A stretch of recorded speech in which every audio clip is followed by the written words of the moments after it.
That was a great win as we beat the Memphis Grizzlies. We get a little bit of revenge as we were in their building. Now, the Jimmy Butler trade was going on then, so we didn't have everyone. We didn't have him yet. It was just weird when it came to our roster. But we get a chance to get a little bit of revenge at home at the Wells Fargo. We all know how hot we are at home as we win 103-95.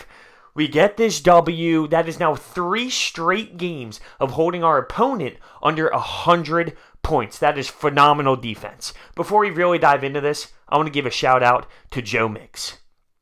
Keep on fighting. The Sixers.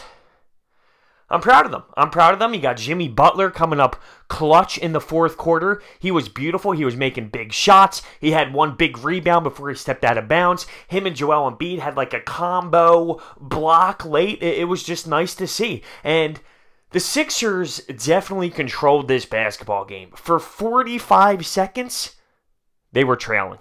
Just 45 seconds. That's it. That's all.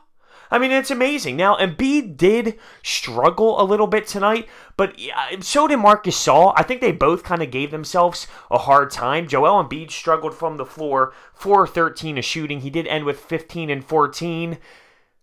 He did not have his best shooting performance tonight, let's just say that. But the star was Ben Simmons. Ben Simmons was dominant, especially early. He did leave for a little bit of time. He went to the locker room, but he came back. Obviously, nothing too serious. But Ben Simmons was just on another mission. And I've been very critical, and a lot of this fan base has, about did Ben Simmons get much better? In one spot, I do see him getting a lot more effective looks is with the post-up game. I feel like I'm a little bit more comfortable this year with his post-up than I was last year. And we saw a little bit of that tonight as he ended with 19, 12, and 6. We got to see the headbands again. The headbands. As Brett Brown was saying, it's the defensive brothers. I love the headbands. That's just a bonding thing between this squad. I love it. Jimmy Butler got 21 points. Like I said, took over in the fourth. J.J. Redick, 24 points. One thing that scares me is how much our starter scored. Of our 103 points, 87 points was our starters. So obviously, and we all know it, we all understand, our bench is not the best right now, but it showed once again tonight. Although Furkan hit a couple threes, he had that spinorama move and that nice pass out to JJ, but it didn't count because Embiid ended up getting fouled on the play. I am happy with this win, without a doubt. The Memphis Grizzlies are a good team. I mean, they're no fluke. I mean, last year they were definitely struggling, but this year they have a really good squad. Conley did not go off like he did last game. You have Jaren Jackson Jr., who has definitely shown a lot of athleticism, and he doesn't look like a rookie. He was blocking, or especially early on, and bead shots. He's got some athleticism without a doubt.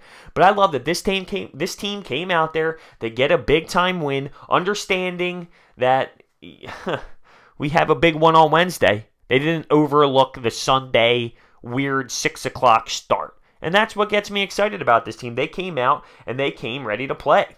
No Wilson Chandler today.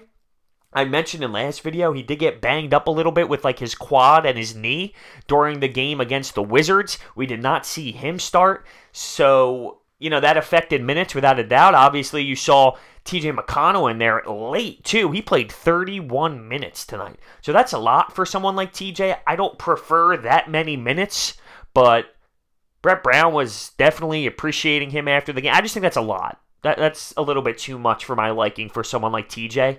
He's a good spark, and he brings energy and brings D. 31 minutes is just a lot for me. There was one rotation that I did not like on the floor, and it was TJ playing the 1, Landry Shaman at the 2, Furkan Korkmaz at the 3, Ben playing the 4, and Amir Johnson playing the 5. This was earlier in the first half. I hated that lineup. Someone who I'm really just underwhelmed with is Amir Johnson. I feel like he is really providing us nothing, and you can kind of see him getting weaved out with the minutes. But I am really underwhelmed with what Amir Johnson has brought to the table this season. Love it.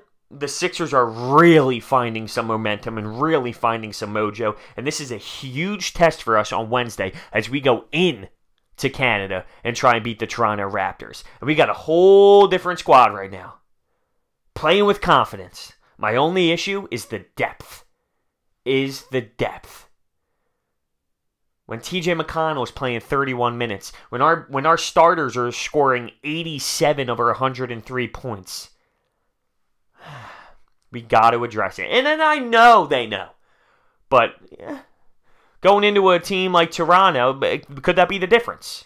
It could be. It could be. We're going to have to see, and I'm super excited for it. Big time win today. Big time win at the Wells Fargo Center. It bothers me. Bothers me that we lost to the Cavs. We have the best record at home in the NBA. It would have been so nice to be playing for an undefeated record at home still. It's okay, though. We'll move on. Let me know what you think down below. Thank you for watching, and I'll see you next time.